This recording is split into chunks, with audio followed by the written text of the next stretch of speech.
Sir मुझे ना आपसे कुछ बात करनी है। हाँ बोलो, क्या हुआ? देखिए सर, मैं ये नौकरी छोड़ रही हूँ। नौकरी छोड़ना चाहती हो, लेकिन क्यों? सर मैं इस कंपनी में ना पूरे 6 महीने से काम कर रही हूँ और मेरी सैलरी अभी तक सिर्फ 20,000 रुपए है। तब क्या आपने मुझे बोला था कि आप मेरी सैलरी में इंक्रीमेंट करेंगे, पर अभी तो कोई इंक्रीमेंट हुआ ही नहीं है। बस इतनी सी बात, कर दिया तुम्हारी सैलरी में इंक्रीमेंट। आज से तुम्हारी सैलरी 25,000। क्या सच में sir? Thank you so much sir. मुझे तो यकीन ही नहीं हो रहा कि मेरी सैलरी सच में बढ़ चुकी है। पर सर मुझे फिर भी जॉब छोड़नी है। अरे अब क्या हो गया तुम्हें? सर ऑफिस की टाइमिंग है सुबह 10 बजे और शाम को 7 बजे छुट्टी होती है और ऑफिस से लेके मेरे घर का डिस्टेंस बहुत दूर पड़ता है और इन सब चक्करों में ना मैं अपने नए दोस्तों को नई फैमिली को टाइम दे पाती हूँ, इसलिए मुझे जॉब छोड़नी है। बस इतनी सी बात है। अब से ना तुम एक काम करना, कल से ना 10 बजे की ना 10:30 बजे आना और शाम को ना आधे घंटे पहले चले जाना। अब ठीक है? पर नहीं, मुझे अभी भी जॉब छोड़नी है।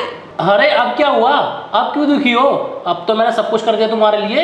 सर मैं ना पब्लिक ट्रांसपोर्ट में आती हूँ और ये बस और मेट्रो के धक्के का दर्द ना सिर्फ मैं ही समझ सकती हूँ। इसीलिए सर मुझे आने में ना बहुत दिक्कत होती है और ऊपर से इतनी गर्मी होती है बाहर, मेरे बस की तो नहीं है सर, मैं नहीं आ सकती। अच्छा ठीक है, अब तुम परेशान मत हो। आज से ना कंपनी की गाड़ी तुम्हें लेने भी जाएगी और छोड़ने भी जाएगी।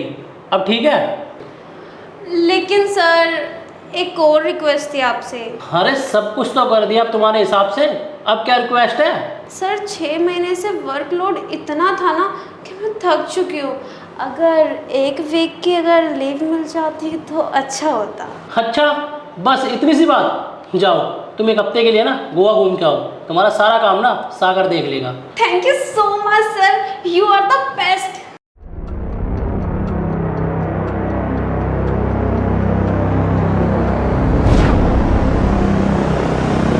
सर। हाँ बोलो। सर मैं नौकरी छोड़ना चाहता हूँ। नौकरी छोड़ना चाहते हो? तुमने नोटिस पीरियड दिया?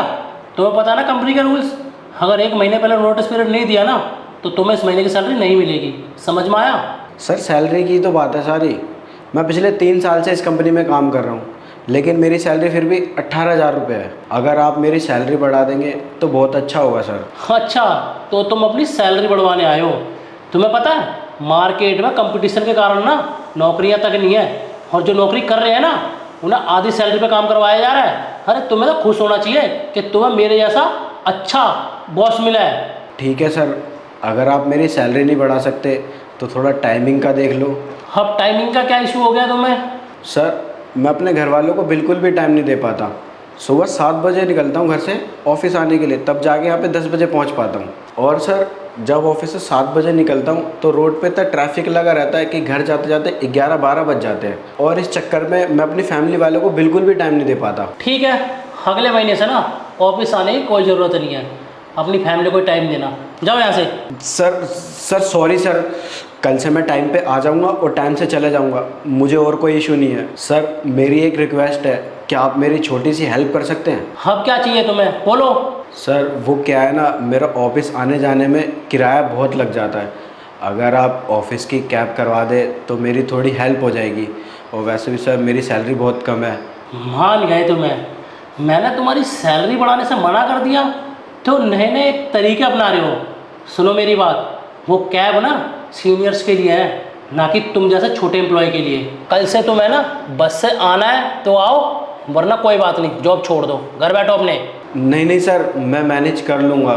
सर मेरी एक छोटी सी रिक्वेस्ट है, क्या मैं बोल सकता हूँ? हाँ भी क्या है, अब क्या रिक्वेस्ट करनी है तुम्हें? पहले तुम मेरा बहुत टाइम वेस्ट कर चुके हो। वो सर कल मेरी छोटी बहन का बर्थडे है तो कल मुझे छुट्टी चाहिए। अच्छा तो तुम्हें छोटी बहन का बर्थडे मनाना है? एक काम करो, तुम अभी चले जाओ और बढ़िया से अपनी बहन का बर्थडे मनाओ। अरे तुम सब ऐसे बहाने मारोगे तो ऑफिस में काम कौन करेगा? तुम्हें पता है अगर तुम लोग एक दिन ऑफिस में नहीं आते हो ना तो मेरा कितना नुकसान होता है। नहीं सर, आप गुस्सा मत होइए, मुझे पता था मेरे साथ ऐसे ही होगा, क्योंकि हम लड़के हैं ना तो हमारे साथ ऐसे ही होता है। अगर सर हमारे रास्ते में एक्सीडेंट भी हो जाए ना तब भी हमें ऑफिस आना पड़ता है, और अगर वही लड़की ने कॉल करके कह दिया ना कि मेरा बहुत इंपॉर्टेंट काम है या मैं बीमार हूँ तो उसे तुरंत छुट्टी मिल जाती है। बेशक चाहे वो झूठ बोल रही हो, लेकिन उसकी बात को सच मान लिया जाता है क्योंकि वो लड़की है ना।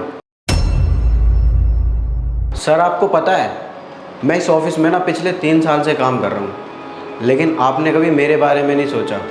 सर मेरे भी फैमिली है, मेरे भी 2 छोटे भाई बहन हैं। और सर मैं आपको एक बात बताऊँ, मेरे छोटे भाई बहन जो है ना वो एक अच्छे स्कूल में पढ़ना चाहते हैं, लेकिन मैं पढ़ा नहीं पा रहा क्योंकि मेरी सैलरी अच्छी नहीं है ना। सर मेरी सैलरी 18,000 रुपये है, जिसमें कि 4-5 हज़ार तो ऑफिस आने जाने का किराया में ही लग जाता है। उसके बाद मेरे पे क्या ही बचेगा सर? मैं अपने घर के खर्चे चलाऊं या अपने भाई बहन को अच्छे स्कूल में पढ़ाऊं? और सर वो लड़की, उसे ऑफिस में आए हुए अभी 6 महीने भी नहीं हुए, उसे सही से काम तक नहीं आता, और सर आपने उसे सारी फैसिलिटी दे दी। सर आप लड़का और लड़की में इतना भेदभाव करते हैं। सर आपने जो भी काम बोला ना आज तक, मैंने वो करके दिया बिना किसी सवाल जवाब के, लेकिन सर आपने फिर भी मेरे बारे में कुछ नहीं सोचा। मैंने अपनी ज़िंदगी के 3 साल इस कंपनी को दिए हैं, लेकिन सर मुझे फिर भी कोई पछतावा नहीं है, बल्कि मुझे अपने आप पे प्राउड फील होता है कि मैंने इस कंपनी में ईमानदारी से काम किया है। सर मुझे एक बात तो समझ में आ गई, लड़के चाहे कितनी भी ईमानदारी से काम कर लें, लेकिन लड़की के आगे उनकी कोई वैल्यू नहीं है। ठीक है सर, अब मैं चलता हूँ।